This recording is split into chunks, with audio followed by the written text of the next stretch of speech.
Hello, everyone, and welcome to Stress Free IEP, the show where we help families build their village to raise their neurodivergent children with confidence and support. Your host, Frances Schefter, special education attorney, advocate, and fellow parent walking this journey with you.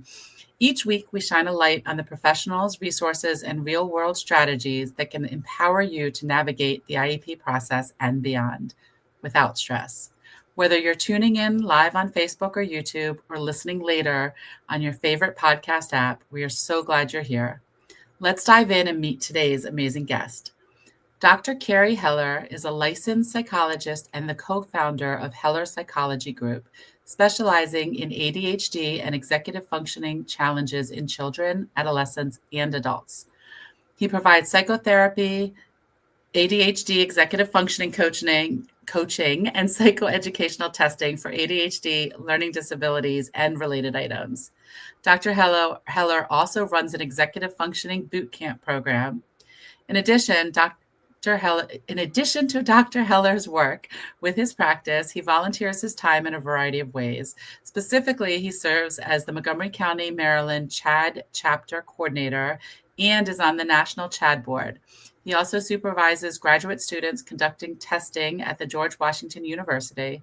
Furthermore, Dr. Heller serves as president of WISER, a group of professionals in the DMV who work with kids and teens around education. And finally, he loves to write, has published a few books and numerous articles, especially in Attention Magazine and Washington Parent Magazine. Carey, welcome to the show.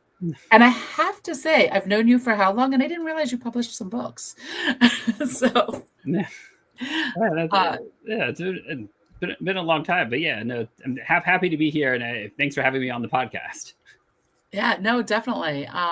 So, let's jump in on like, I know you specialize mostly in ADHD.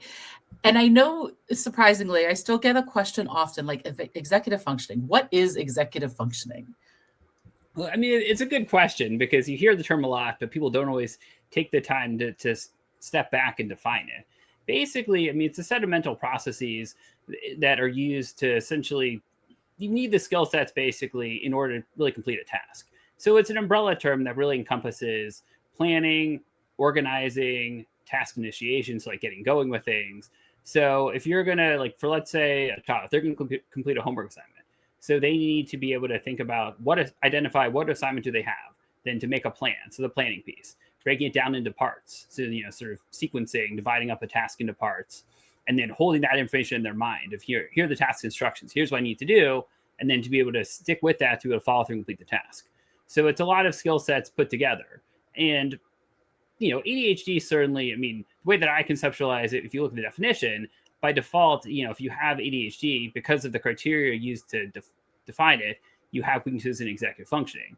But anxiety, depression, OCD, I mean, pretty much, I think any mental health disorder can, cause impairments in executive functioning. Because anxiety, it impacts trouble focusing, and then you may have a harder time with planning, keeping organized. Same thing with depression. So it's, but even things like lack of sleep can impact executive functioning. It's almost anything can impact it. Because basically, think about it as, if you're having a hard time with executive functioning, you're not functioning optimally. Right.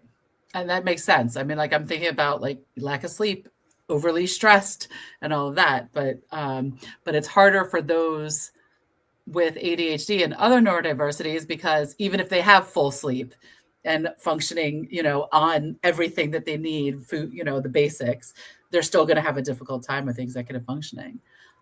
What are like the biggest challenges you see with kids like in the schools? I would say one of the things I see is that a lot of the challenges involve the planning and the organizing of assignments, and I find that that's an issue that, because a lot of it occurs at home, I think sometimes it's harder to have accommodations that always fully support that. That I still think there's a lot that needs to be done at home.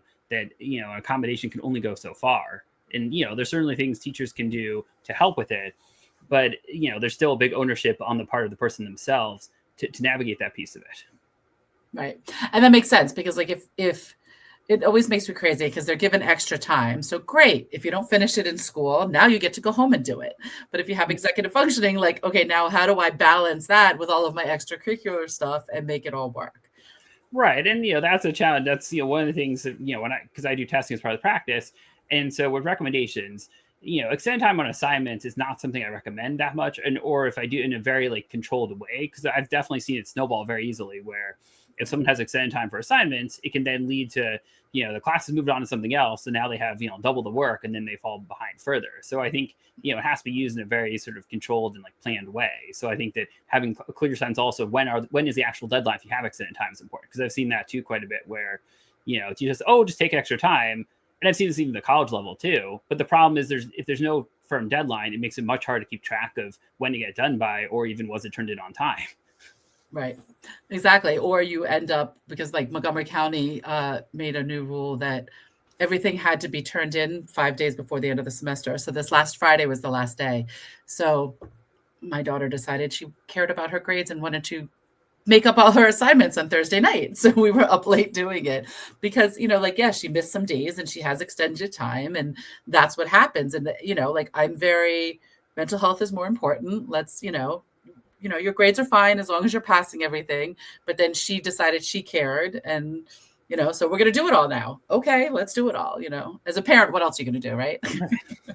No matter how much we try to space it out. Yeah, but and that happens, but it's overwhelming for some kids because, now what? Like, okay, they've missed 2 weeks of school, plus they have extended time, and now you have a semester's worth of stuff that you're behind on, and you have to do it all. Which is Right. why Even without the extended time part, if they're trying to make up assignments while I can start to turn them in, that can be very overwhelming trying to get the, stay on top of the current stuff and find enough time to be able to get all of the late stuff done and figure out how to even prioritize that. Right.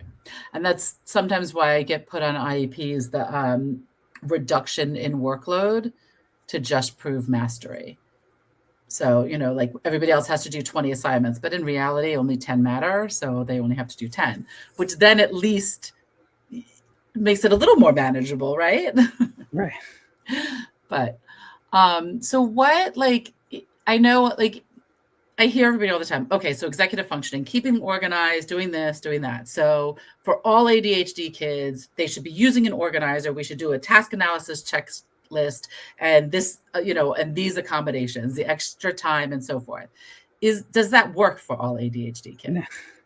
Good question. Generally, it doesn't. I mean, my approach is that one size does not fit all in terms of accommodations, and even just aside from formal accommodations, even what you want to someone to do themselves to help ADHD. Because the problem, like from an accommodations perspective, it's not just about, it's not just about having a diagnosis of ADHD or whatever the diagnosis is. It's about the functional impact on academic functioning. And so what you want to look at for each person is what, if someone has ADHD, for that individual person, what are sort of challenges caused by the ADHD that are leading to the issues in school, and use that to then work backwards to figure out what accommodations make sense. And so that's why they may vary some. I mean, extended time probably is among the more common, if not the most common accommodation for not just ADHD, but for a lot of other issues. But what's interesting about it is, like, one of the things that I see quite a bit is, there's certainly a fair amount of times where someone also has low processing speed with ADHD, and so then the extended time may make sense because of that. One of the other areas where I see it, helpful in a lot of ways is with lapses in attention. So if someone has a hard time focusing, which, usually given ADHD is quite common, that can slow someone down. Not just the ability to stay focused, but even shifting attention. So getting stuck going from one question to the next.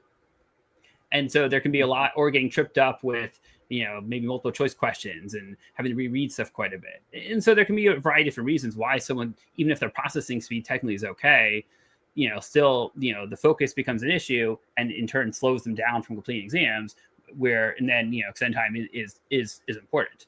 Again, there's also anxiety and, worries about the time that can make extended time beneficial. On the other hand, there are also times where, some kids with ADHD tend to really speed through stuff and may not really use the extended time, or may get more stressed by knowing they have so much time. It also depends how it's implemented, in the idea that if it's, here's the time you could use, and it's up to them. It's very different than if a child feels, they're being forced to use all the extra time. That may be very uncomfortable to sit there if it's not done. I mean, it's not done as much that way where if you sit there for the whole time. But, I've seen some situations in order to sort of help kids ensure they're using the extra time. Sometimes, especially young kids get set up in a way that maybe isn't always ideal. Right. And I could see it for some kids that have problems initiating tasks. Like, well, I have extra time, so I don't need to start when everybody else starts. Right. Right. So that creates another issue as well. That's why, again, it's why I think each person is different. You have to sort of target these sort of accommodations or supports for each person as an individual, regardless of the diagnosis, and go from there. Understood. So I know, like, these days, ADHD, I've heard from educators also, like, well, anybody can get a diagnosis for ADHD. The Vanderbilt checklist, and the doctors can do it, and the schools will do it. But, like, why would formal testing with a private psychologist make sense? Like, what more do you get from doing it with you rather than just letting the school do it? Sure. I mean, that is a good question. I mean, to your point about how, anyone can get a diagnosis, I mean, if you know enough about ADHD and you're, pull a couple things online and you find the right person, someone probably could get a diagnosis, but it doesn't mean it's going to be accurate. Right.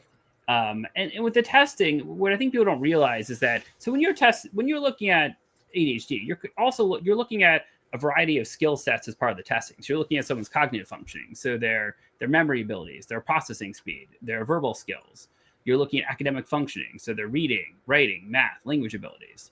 You're also, of course, looking at attention, planning, organizing skills. You're also looking at, mental health stuff in terms of anxiety, depression, OCD. Pretty much, you sort of are almost looking at everything to sort of figure out what's going on. And as part of that, you determine if someone has ADHD or not. So the evaluation really gives you a much clearer picture of, is there ADHD, but also are there other things that maybe are being missed? Like, for example, sometimes, kids may have an underlying, learning disability that maybe no one really thought of, oh, this is an issue because they cover it up very well. But that in looking at ADHD, there may be learning disability or it could be that instead of ADHD sometimes. Or even sometimes, I've seen visual processing issues that sometimes get, misdiagnosed as ADHD at first until someone actually does formal testing and realizes that there is actually a visual issue. Right. So there's that. There's also just, you get a lot about how someone functions as a person. Like, I mean, I use the reports quite a bit to tailor, specific study strategies. Because if I know that someone's memory in certain types of areas is quite good, and maybe they have a harder time, let's say, with, other kinds of memory or other skill sets, tailoring study strategies that will likely work well based on how their profile functioning can be really helpful. Right. You also, like, I think about testing as sort of like the user guide to your child. Like, it's really just understanding, like, how do, nuts and bolts, how do they function? And it also can be a really great opportunity to really take a, like a sort of a bird's eye view and a detail-oriented approach at the same time towards starting treatment. Instead of throwing a bunch of different sort of services at the child and sort of seeing what works, what doesn't, you have a much clearer sense to be able to, use resources more effectively of what's likely to work based on what the actual issues are. Right. So the schools just focus on, like, if we're suspecting ADHD, they're just going to do the ADHD assessments. They're not necessarily going to dig into everything else. And I love what you said, because it made me think automatically of, this is the manual that everybody says doesn't come when you have a child, right? Like, that's what a formal assessment is, somewhat, is a manual of how to address certain issues and how your child ticks, right? Yeah. Yeah. And mine even have a table of contents. Really? Wow. Yeah. I haven't seen that one before. But so you said that it helps because that's where one size doesn't fit all, because that's where you really dig in. And I've seen it way too many times that ADHD is missed or learning disability is mixed because they think, whatever else. Oh, she's just flighty, or he's just too active and isn't paying attention.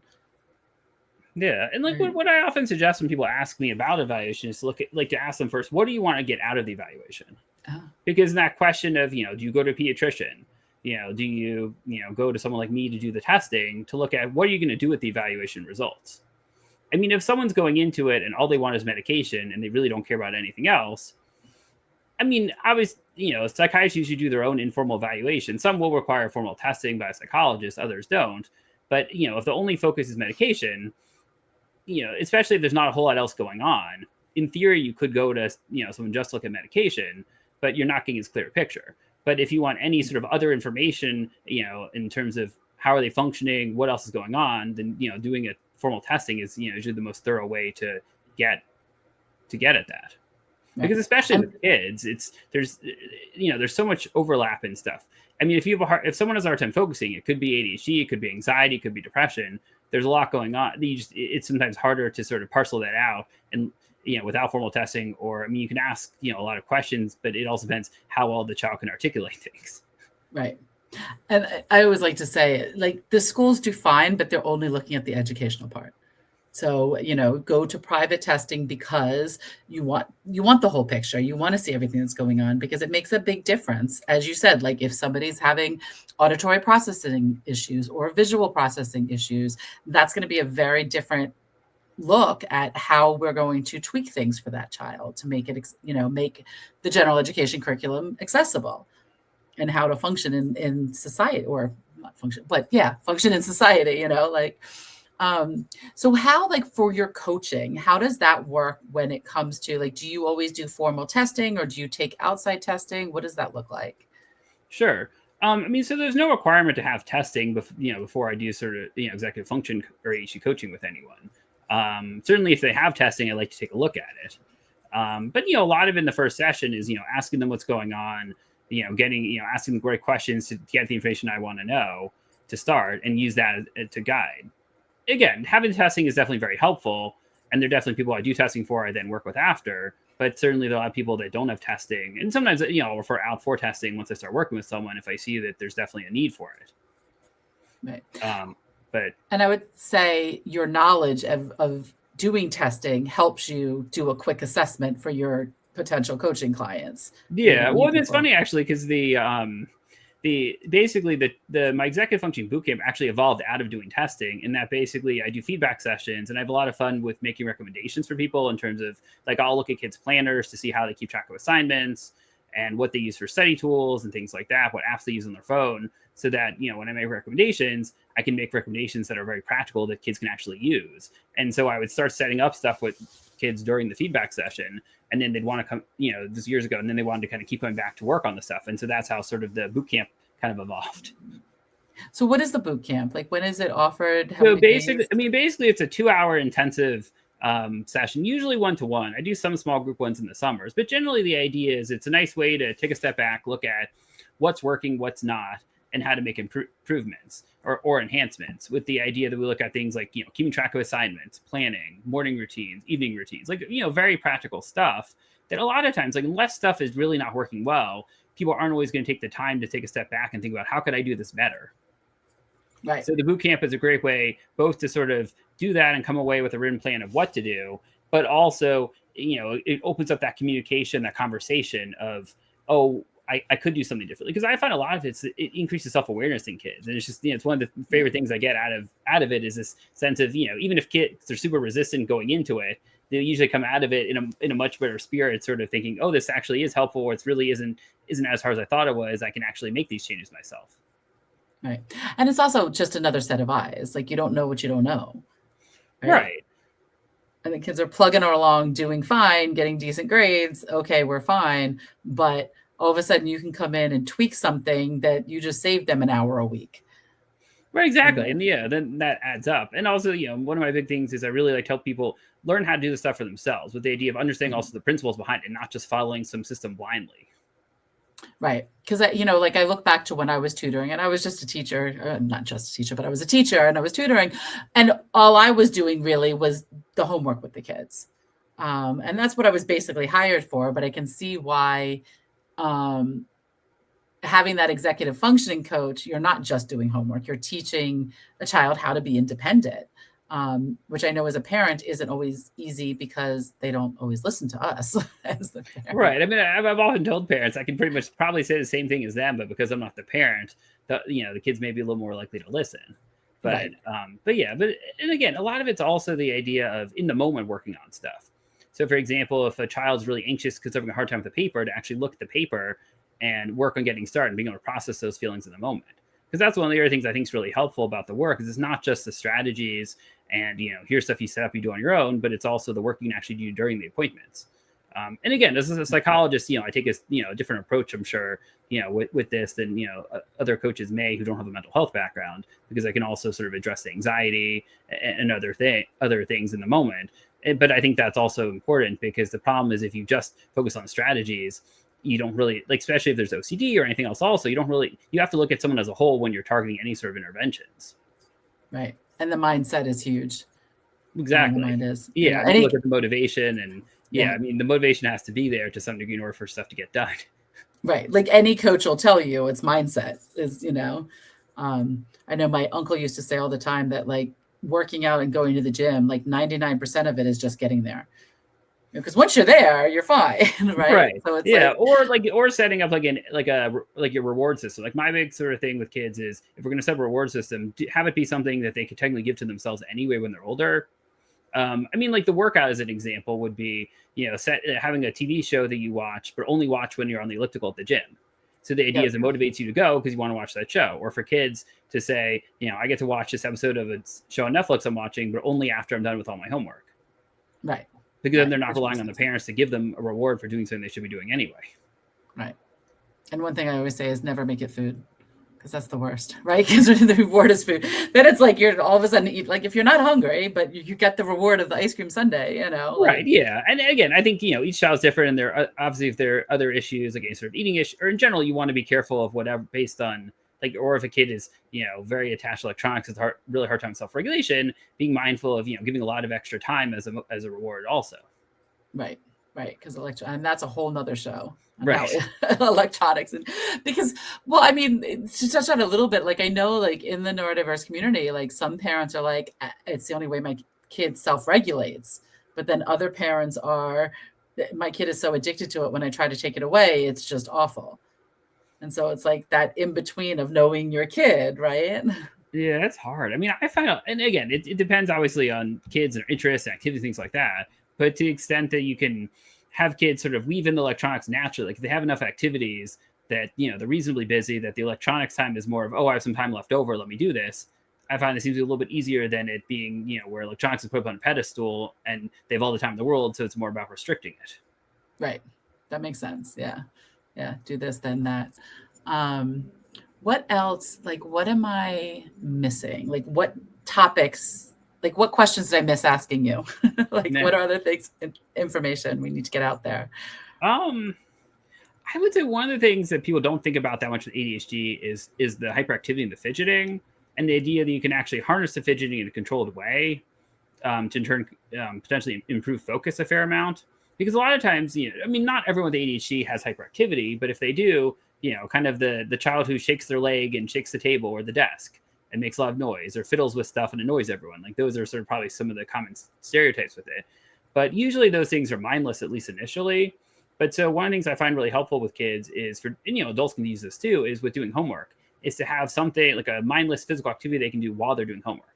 So for example, like a little, like, they make like these desk bikes or ellipticals about this big, you can pedal on them, and so for some kids that can work really well because they can do it mindlessly while they're doing homework.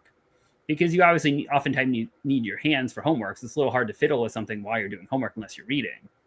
But, Right. Doing the desk bike or elliptical, the pedal can be great. If they have like a sit-stand desk, using like a balance board while they're on that can be helpful. You can even use it for kids with, if you have to talk to them about something, you want them to be able to be better focused, have them stand on a balance board while you talk to them about something. Right. So just, basically incorporating the movement in can be really huge, huge support. And again, especially younger kids, I mean, I see that being done sometimes in school as an accommodation, but, especially when doing homework and just in general at home, it can be really helpful. Got it. Because it gets rid of that extra energy so that they can sit still, basically. Right. Exactly. Yeah. And I mean, there's countless different kinds of things they can do. I think it's important to sort of be creative with it. And, there's, more of like a rocking board, like kind of something like this. Oh, yeah. And then there's, more of like a whirly board like this. Okay. Yeah. So there's, different levels of also how much you have to balance and move with it versus kind of just move a little bit as you feel like it in the moment. Or things like a yoga ball chair or wobble stool can be good as well. Or the wobble seat. I had a wobble seat for my daughter, but she liked putting it under her feet. and doing it, which that's fine, like however it worked for her, because then she could like push her feet back and forth for that action. And she's not ADHD. Well, wasn't diagnosed. Yeah. I mean, there's such that overlap with autism, anxiety, and ADHD, I find that it's sometimes hard, like, which is it truly, right? Even when you dig deeper. But that's a whole nother episode also on, I hate the labels, but we have to use them, right? Right. So the labels are helpful into some capacity and just a quick snapshot to someone of maybe what to look for. But the idea is everyone presents somewhat differently, even with those labels. Right. And so that's where it comes down to looking at each person as an individual in terms of how to kind of target, supports for them. Right. Which is where the individualized comes in on the IEP. Because people ask me all the time, like, well, what accommodations would you look for? Would you ask for? And I'm like, well, if I don't know your child's profile, I can't necessarily recommend what would be appropriate for your child. I can give you a list of accommodations that you can ask for, which is basically anything your child needs to be successful, but it's not going to be tailored to your child unless there's actually knowledge of the profile. Because, as you know, like it just doing a task analysis for some kids, other kids don't need that. And then they're just going to get annoyed because that's not what they need. Right. Right.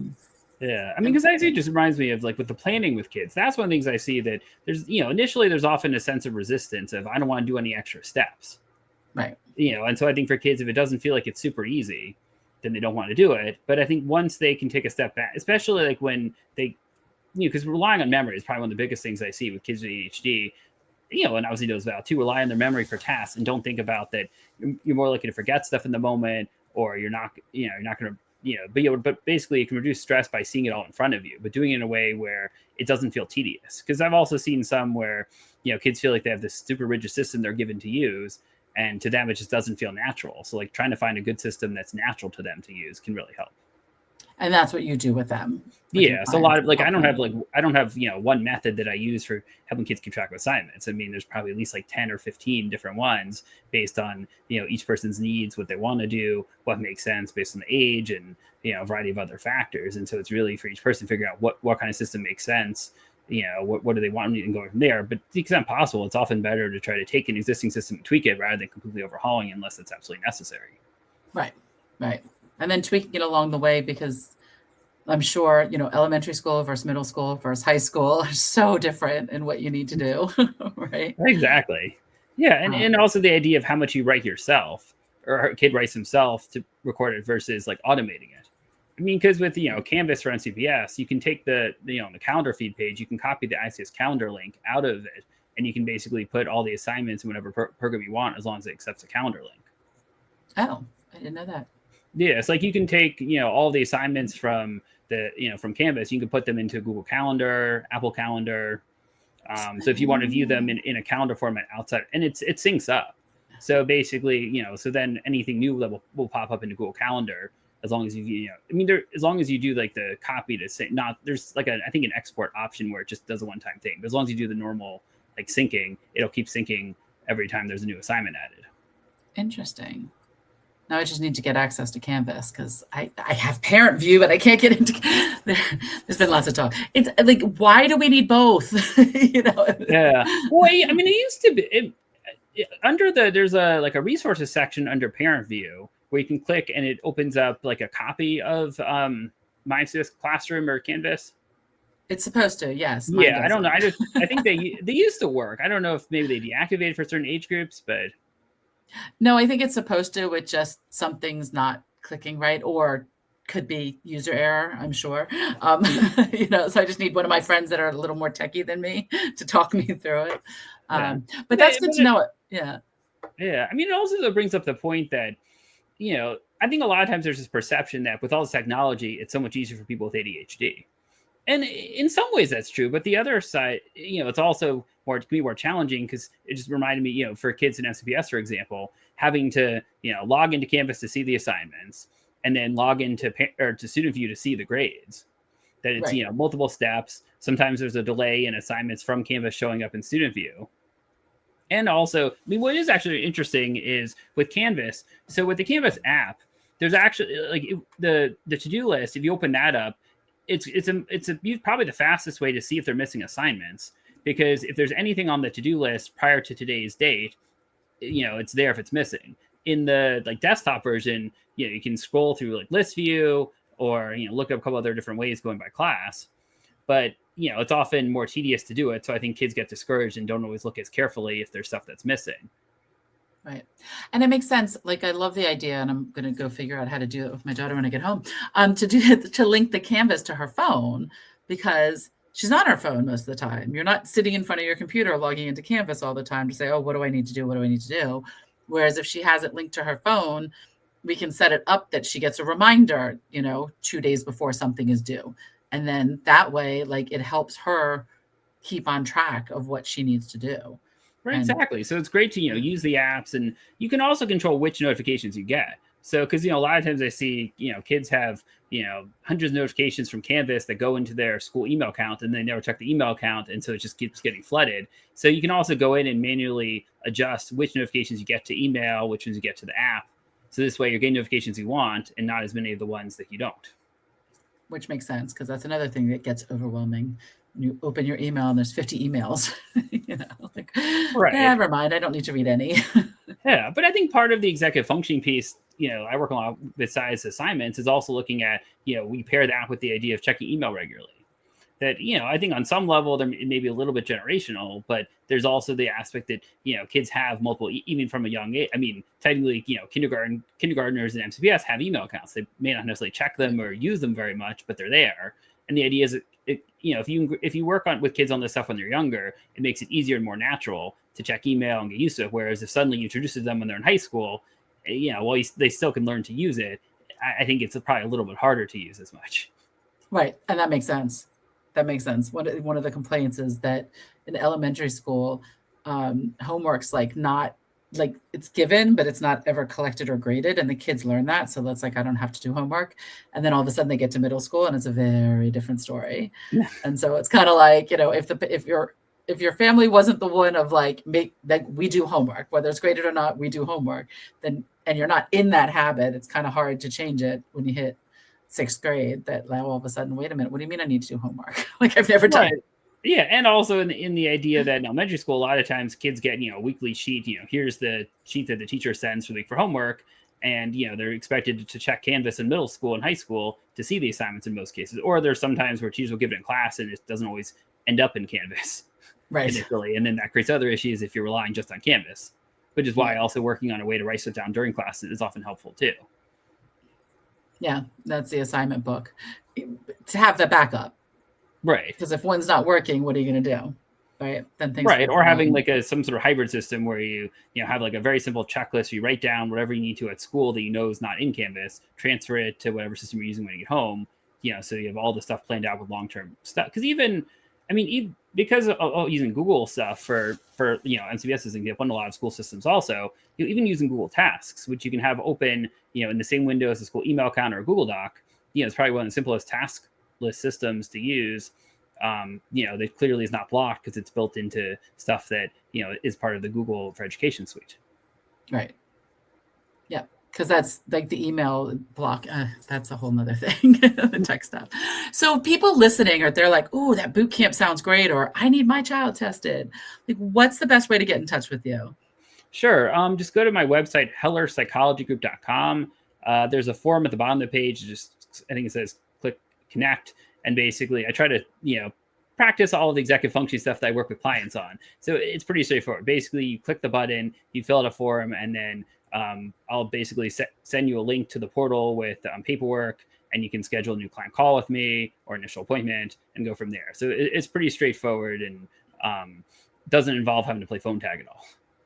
Which is nice. That is the biggest plus of technology. Just go onto my calendar and book it. You want to meet? Here you go. Or that definitely saves a lot of time. Right. How many emails going around or phone tag going around? And it's like all of a sudden it's a month later and you still haven't done anything. So this has been so awesome, Carey. Thank you so much for coming on the show and sharing all of your wisdom with the listeners. Absolutely. Thanks a lot for having me. This was a lot of fun. Thank you. And thank you all for joining us on this episode of Stress Free IEP. We hope today's conversation gave you new tools, insights, or just a little more peace of mind as you support your neurodivergent child. Don't forget to subscribe so you never miss an episode. And if you found this episode helpful, please share it with someone in your village. You can always learn more and connect with me at schefterlaw.com or follow along on social media. Until next time, remember, you do not have to do it all alone.